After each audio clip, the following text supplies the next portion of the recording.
وشر الأمور محدثاتها وكل محدثة بدعة وكل بدعة ضلالة وكل ضلالة في النار. أما بعد، معاشر الموحدين عباد الله،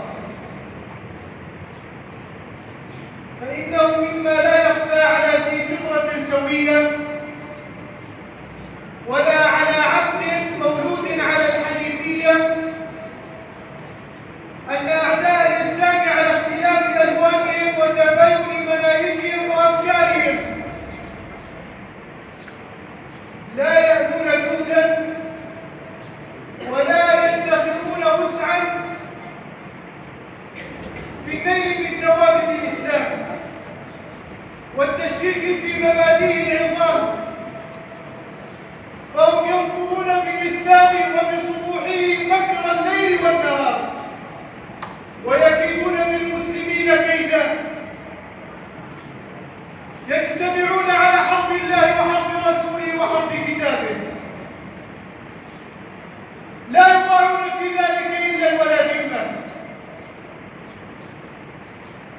يدنسون شعائر المسلمين ويمزقون مصاحف المسلمين ويقتلون المسلمين في الحرية المكذوبة المزعومة. والحرب على الله ورسوله وعلى شعائر الإسلام وصروحه حرب قديمة حديثة ضاربة في جذور التاريخ، حرب قديمة حديثة ابتدأها صناديد الكفر وورثها ناكب الاستقرار. بدأت الحرب يوم بعث الله النبي صلى الله عليه وسلم، لما بعث الله محمدا صلى الله عليه وسلم بالإسلام العظيم والدين القويم، وأراد الله من البشرية أن تخرج من دياجير الظلام إلى نور الإسلام، ولذا ناكبون الذكران في هذه الأيام وهم يحاربون الإسلام على كل نصعية وفي شتى المجالات. وإنه مما أشعل الغضب في قلب ملياري مسلم وجعل أمة الإسلام تنتفض من جديد المقطع الذي نشر منذ يومين عبر وسائل التواصل الاجتماعي، حيث يمسك عراقي الأصل سويدي الجنسية يمسك هذا الكتاب العظيم، يمسك عزنا ويمسك منهاجنا ويمسك دستورنا ويمسك كرامتنا ويمسك مصدر عزنا، والشيء الذي أمرنا أن نستمسك به وأن نعتصم به يمسك كلام الله رب العالمين لينقله بالأرض ويمسكه صفحة صفحة ويحرقه أمام أكبر مسجد للمسلمين في السويد على مرة ومسمع من العالم يجمع بتصريحات وإقرار من السلطات السويدية.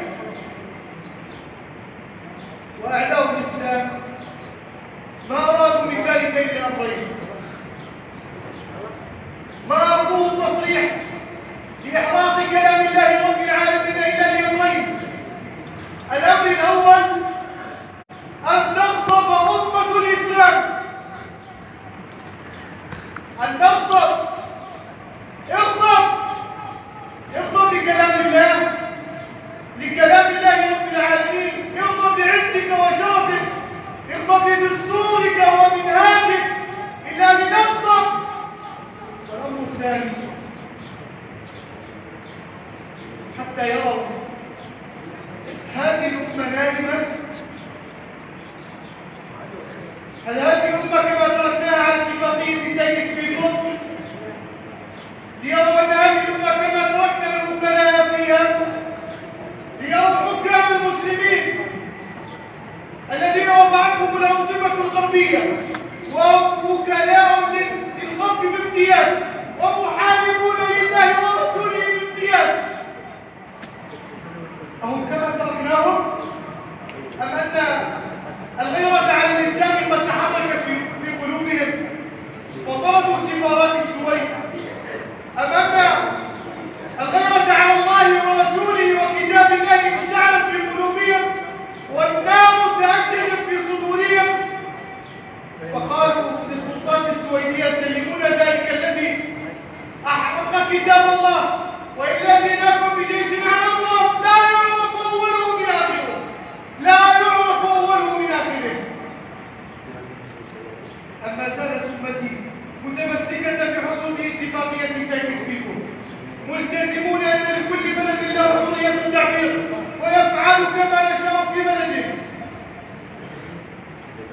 هكذا أراد أعداء الإسلام وهكذا أرادوا منا يوم مزقوا كلام الله رب العالمين عبر وسائل التواصل الاجتماعي وبإقرار من السلطات السويدية. اللهم إنا نبرأ إليك من هذه الفعلة الشنعاء وهذه الجريمة النكراء. اللهم أسقط السماء كسفا على السويد.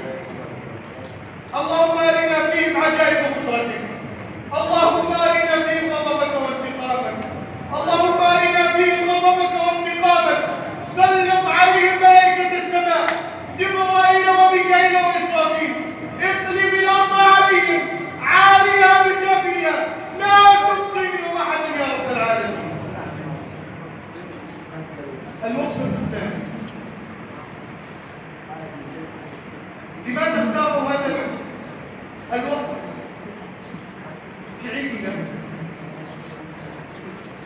لماذا لم يراعوا مشاعر المسلمين في عيدهم؟ المسلمون يحتفلون بعيد الأضحى المبارك وأعداء الإسلام يمزقون مصحفنا الذي نستدل منه على عيد الأضحى. أنا أقول غرضهم اجتماع الملايين حول بيت الله الحرام. والله لو أنفقت ملايين الدنيا كلها، لو أنفق ذهب الدنيا وفضتها كلها على يجمع 10,000 بل نقول 1000 شخص بانتظام كما يجمع الله حجيج بيت الله الحرام ما استطاعت مليارات الأرض إلى ذلك سبيلا.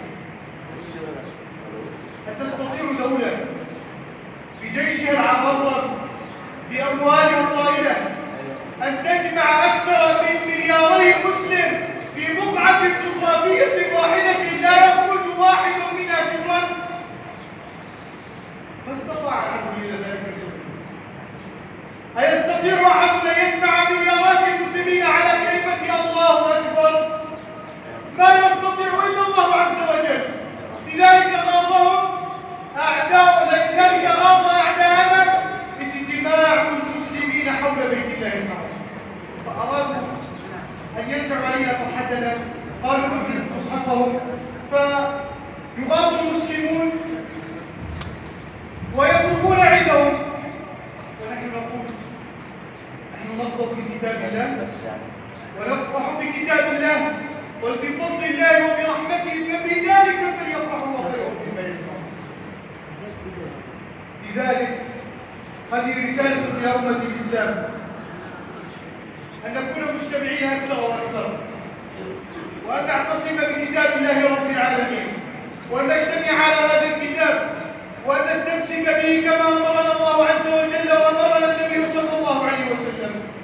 وأما الوقفة الثالثة فهذا القرآن حاول أعداء الإسلام وثمة في الغرب أبحاث ودراسات كاملة وفرق كبيرة للتشكيك في هذا القرآن.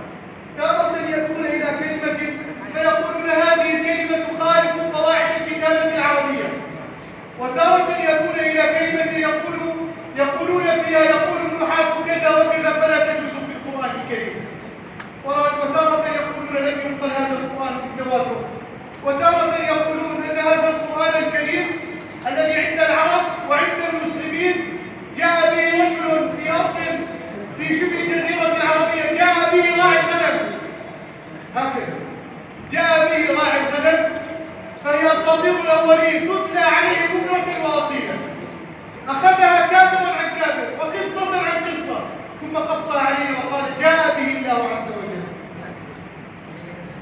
أبحاث ودراسات تقوم ضد هذا القرآن الكريم، ولكن والله الذي تقوم السماء والأرض لو أراد أحد أن يضع نقطة زائدة في القرآن لكشف أمره، لو أراد أحد أن يزيد حرفا في القرآن لافتضح أمره بأسرع وقت، لأن الله عز وجل تكفل بحفظ هذا القرآن الكريم، فقال الحق جل وعلا إنا نحن نزلنا الذكر وإنا له لحافظون، إنا نحن نزلنا الذكر وإنا له لحافظون. فلو اجتمعت ملايين الدنيا كلها على أن يحرفوا هذا القرآن ما استطاعوا إلى ذلك سبيلا، ولو اجتمعوا على أن يبطلوا كلمة من القرآن الكريم ما استطاعوا إلى ذلك سبيلا، ولو اجتمع أهل الأرض إنسهم وجنهم على أن يأتوا بآية واحدة مثل هذا القرآن ما استطاعوا إلى ذلك سبيلا. قل إن اجتمعت الإنس والجن على أن يأتوا بمثل هذا القرآن شوفوا لا يأتون به ولو كان بعضهم لبعض ظهيرا. فهذا القرآن محفوظ من التحريف ومحفوظ من التبديل ومحفوظ عن شبه المبطلين وإرجاء المرجفين، والله عز وجل تكفل به. الوقفة الثالثة أو الوقفة الرابعة، نحن كأمة المسلمين وكأمة القرآن العظيم نؤمن بكل كتاب أنزله الله عز وجل، نؤمن بالتوراة ونؤمن بالإنجيل ونؤمن بالزبور ونؤمن بصحف موسى وإبراهيم ونؤمن بكل كتاب أنزله الله على رسول أرسله. فهل يبقى الصويب أن أمسك التوراة وأمزقه صفحة صفحة باسم حرية التعبير؟ هل يبقى السويد والنصارى أن أمسك التوراة أو الإنجيل وأمزقه صفحة صفحة وأقوله بالأرجل باسم حرية التعبير؟ لا يقولون ذلك ويعتبرون ذلك اعتداء على المقدسات، فإذا حريتهم كاذبة،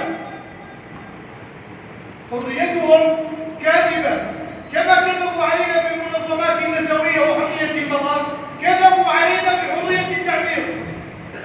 المرأة عند الرب يزنى بها أو يزني بها ألف رجل، تطوف ألف محكمة لتثبت طفلها الذي في بطنها ب1000 رجل، تجري التحليلات وتجري الفحوصات لتثبت ذلك الغلام ب1000 رجل. والمرأة عندهم تعامل كما تعامل البهيمة. أما إذا جاءوا إلى بلاد الإسلام حرية التعبير، حرية المرأة، حرية الطفل، تبا لحرياتكم، تبا لمنظماتكم، تبا لأفكاركم، تبا لمعتقداتكم، تبا لكم يا من تطاولتم على كتاب الله رب العالمين.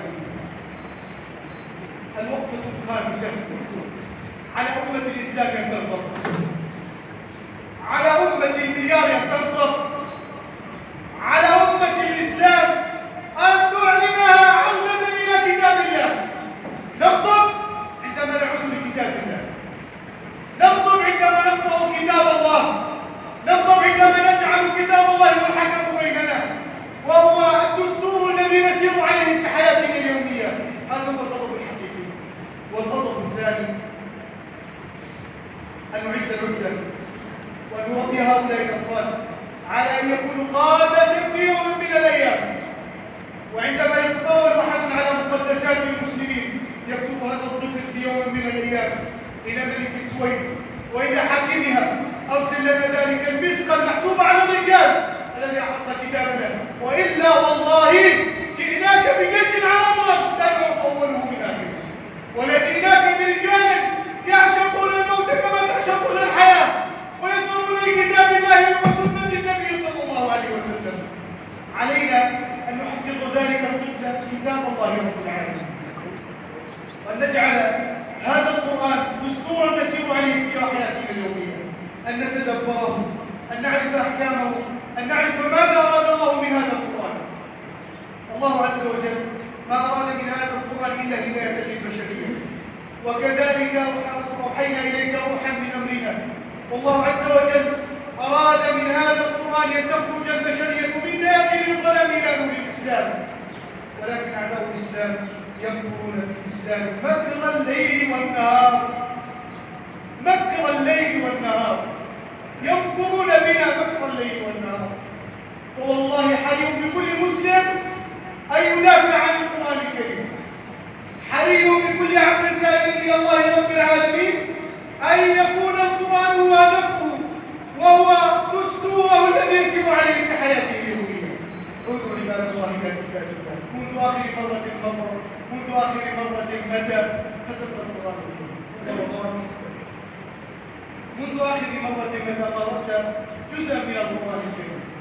منذ آخر مرة متى قلبت صفحات القرآن الكريم؟ منذ آخر مرة متى أرسلت أبنائك إلى حلق القرآن وأنت تنوي بأبنائك أن يكونوا علماء عاملين يتمثلون القرآن في حياتهم اليومية؟ أخرج الطبراني عن عائشة رضي الله عنها قالت: كان رسول الله صلى الله عليه وسلم خلقه القرآن، يغضب لغضبه ويرضى لغضبه. الله، كان رسول الله صلى الله عليه وسلم خلقه القرآن، يغضب لغضبه ويرضى لرضاه. اللهم إنا نشهدك من فوق عليائك ومن فوق سمائك السابعة وأنت على عرشك يا ذا الجلال والإكرام. نشهدك أننا نغضب لكتابك، ونشهدك أننا لو استطعنا أن نصل إلى السويد حقاقا ما قصرنا بذلك أبدا. ولو كانت عندنا سفارة للسويد لأرينا سفراء السويد سنة الله فيهم ولأرسلناهم كما أراد الله عز وجل وكما أراد النبي صلى الله عليه وسلم. ولو كانت عندنا منتجات السويد نشهدك اللهم أننا نقاطعها ونكفر بها ونبرأ بها ونقاتل كل من يدخلها إلى بلادنا. اللهم يا ذا الجلال والإكرام يا حي يا قيوم، هيئ أمتنا الإسلامية أمر رشد يعز فيها بطاعتك ويذل فيها بمعصيتك وتعبد فيها على بصيرة يا رب العالمين. اللهم انصر كتابك وسنة نبيك ومصطفاك. اللهم انتقم بكتابك، اللهم انتقم بكلامك، اللهم انتقم بمصاحفنا يا رب العالمين. اللهم انتقم بمشاعرنا، اللهم انتقم بأحاسيسنا، اللهم انتقم بمقدساتنا، اللهم انتقم بحرماتنا. اللهم لا تبقي منهم ولا تذر، اللهم اجعلهم شذر مذر، لا تبقي منهم ولا تذر. اللهم لا ترفع للسويد رايه ولا تحقق لهم في البلاد غايه، واجعلهم لمن خلفهم عبرة وآية يا قوي يا متين، يا قوي يا متين. اللهم حرك عليهم جنود السماء، اللهم حرك عليهم جنود السماء، اللهم حرك عليهم جبرائيل وميكائيل وإسرافيل وعظماء الملائكة. اللهم أرنا فيهم غضبك ومقتك وانتقامك. اللهم كما أهلكت الأول أهلك الفراعنة يا رب العالمين، أهلك فراعنة العصر الذين تمردوا وعدوا في البلاد يا رب العالمين. اللهم إنك مغفور لك البصير. اللهم وحد كلمة المسلمين واجمعهم على الحق المبين وعلى كتابك وسنة نبيك يا رب العالمين. اللهم انصر عبادك المستضعفين، اللهم قوم عبادك المستضعفين. اللهم هيئ لنا أمر رشد ننتقم فيه بكتابك يا رب العالمين. أقول ما تسمعون واستغفر الله العظيم.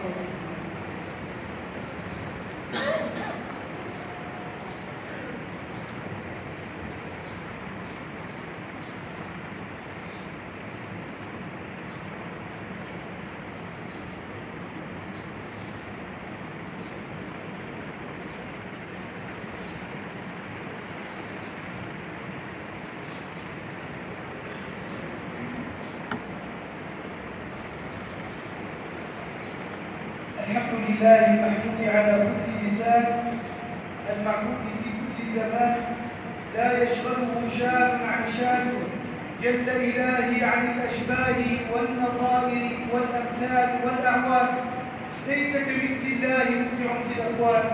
والصلاة والسلام على السراج المنير ورحمة رب العالمين محمد بن عبد الله وعلى آله وصحبه ومن والاه. صلى عليك الله من اتسع المدى واشتاقت الأرواح للرحمن.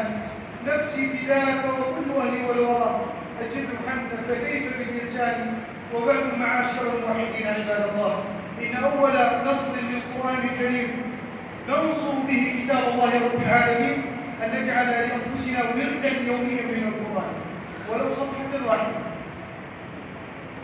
صفحة واحدة لا تغادرن كتاب الله رب العالمين. اجعل قرآنك وكتاب الله رب العالمين منهاجا ودستورا تسير عليه في حياتك اليومية. من نصرنا للقرآن الكريم أن يجمع كل واحد منا أبناءه وأن يتدارس مع أبنائه قصار الصور، وأن ينتقل بعد ذلك إلى جزء عامة، ثم إلى تبارك، ثم إلى قد سمع، ثم إلى التاليات، ثم هكذا يمر على القرآن الكريم أن يعرف معاني القرآن الكريم. وماذا أراد الله عز وجل من هذا الكتاب؟ والله عز وجل يقول: كتاب أنزلناه إليك مبارك ليدبروا آياته، ويقول: أفلا يتدبرون القرآن أم على قلوب أقفالها. والتدبر هو تأمل اللفظ بالوصول إلى المعنى، فتأملوا كتاب الله رب العالمين.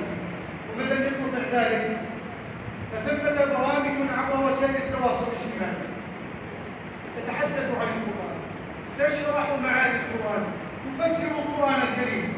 أن يجلس كل واحد منا خير له من أن يجلس عبر وسائل التواصل الاجتماعي، عبر الفيسبوك والتويتر والواتساب وغير ذلك، يتصفح مواقع التواصل الاجتماعي. أن يشاهد لمدة نصف ساعة في كل يوم تفسير القرآن الكريم. هذا القرآن الكريم كتاب تحدى الله به عز وجل، كتاب هو روح للبشرية وهو الحياة الحقيقية، وبه قوام الأبدان، كتاب لا تنتهي عجائبه ولا تطلع سحابه ولا يشبع منه طالبه. كتاب ربنا منه بدأ وإليه يعود. اللهم يا ذا الجلال والإكرام، يا حي يا قيوم، يا بديع السماوات والأرضين، اللهم إنا نسألك بأسمائك الحسنى وصفاتك العلى، يا ذا الجلال والإكرام، يا ذا الجلال والإكرام. اللهم انصر الإسلام والمسلمين وأذل الشرك والمشركين. اللهم عليك بأعدائك أعداء الدين، اللهم عليك باليهود والنصارى والنصيرية والرافضة والروس والمجوس